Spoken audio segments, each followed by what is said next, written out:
সুস্বাস্থ্যের জন্য ম্যারাথন দৌড়, এই স্লোগানে নোয়াখালীতে প্রথমবারের মতো হলো ম্যারাথন মাস্টার্স প্রতিযোগিতা অনুষ্ঠিত হয়ে গেল।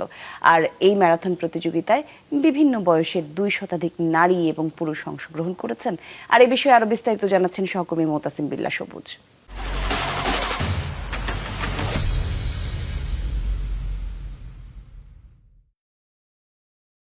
শুভ সকাল।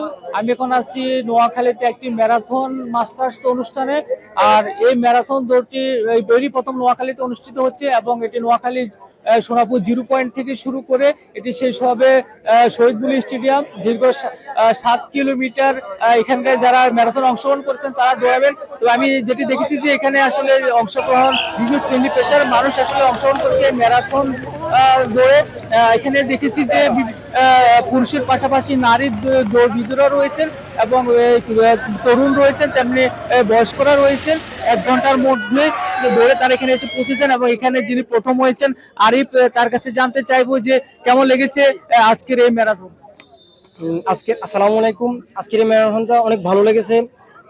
আমি এই আয়োজকের জেলা প্রশাসককে অনেক ধন্যবাদ জানাই। আর এই আয়োজকের পিছনে যারা অবদান আছে তাদেরকে ধন্যবাদ জানাই। আর এই ম্যারাথনের আয়োজন যারা করছে তাদেরকে আমি আমার অন্তর থেকে অনেক ধন্যবাদ জানাই। শারীরিক সুস্থতার জন্য সবাইকে আমি মনে করি দৌড়ানোর জন্য উচিত। অনেকের হার্টের সমস্যা, ফ্যাটি লিভার, তার সাথে মাদক আসক্ত থেকে ফিরে এসে সবার সুস্থতার জন্য দৌড়ানো উচিত। আর আমি আয়োজক কমিটিকে আরো বলবো যে ওনারা যেন টিমটা যেন আরো বাড়ায়। আমার বাড়ি মানিকগঞ্জে, আমি ঢাকা থেকে এসেছি। আমি প্রত্যেকটা ম্যারাথনে অংশগ্রহণ করি, আমি চেষ্টা করি আর কি। রায়পুরা গিয়েছি, জলসিঁড়ি গিয়েছি এবং 300 ফিটে যে ঢাকা ম্যারাথন সেখানে অংশগ্রহণ করেছি। ফ্যামিলি রানার্স সেখানে অংশগ্রহণ করেছি, রান বাংলা অংশগ্রহণ করেছি। প্রত্যেকটা অংশগ্রহণ করি। আসলে সবাইকে আমাদের ম্যারাথনে অংশগ্রহণ করা উচিত। আমাদের তরুণ সমাজ আজকে ঘরমুখী হয়ে গেছে, তাদের ঘর থেকে বের করা উচিত, নইলে ওদের স্বাস্থ্য ঠিক থাকবে না। দৌড়টা নিজেদের জন্য, নিজের স্বাস্থ্যের জন্য। আমরা তো অনেকের জন্য অনেক কিছু করি, কিন্তু নিজের জন্য খুব একটা করি না। নিজেদের জন্য সময় দিতে হবে। আমরা সারাদিন বিভিন্ন কাজে ব্যস্ত থাকি, বিশেষ করে অফিস ওয়ার্ক যারা করে তারা বসে বসে থেকে এমন অবস্থা হয়, তাদের বিভিন্ন জায়গায় মুভ না করলে স্বাস্থ্য ঠিক থাকবে না। আমি ঢাকা থেকে আসছি। আমি যখন ল্যান্ড করছি এখানে, আমি ডিরেক্ট হচ্ছে ম্যারাথনে পার্টিসিপেট করার জন্য নামছি। আমি হচ্ছে জার্সি পরে ডিরেক্ট রান। সো এখানে আসলে ফিল লাইক এটা আমার হোম কান্ট্রি, হোম টাউন।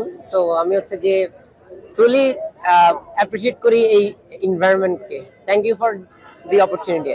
যারা দৌড়ান বা খুব সকালে উঠে দৌড়াতে চান বা প্রত্যেকের জন্য কি মেসেজ দিতে চাচ্ছেন?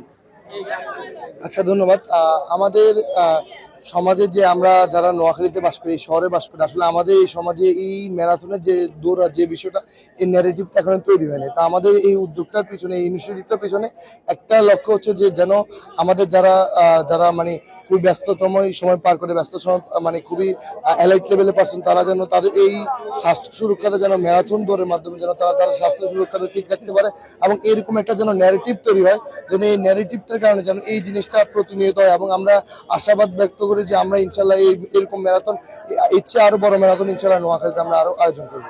আজকের এই আয়োজনটি হয়েছে নোয়াখালী সেভার ওরিয়ার্স এবং হ্যালো নোয়াখালীর আয়োজন। আর সার্বিক তত্ত্বাবধান ছিল নোয়াখালী জেলা প্রশাসন এবং এখানকার যারা আয়োজক এবং অংশগ্রহণকারীদের প্রত্যাশা প্রতি বছরই এই ধরনের ম্যারাথন আয়োজন করা হবে।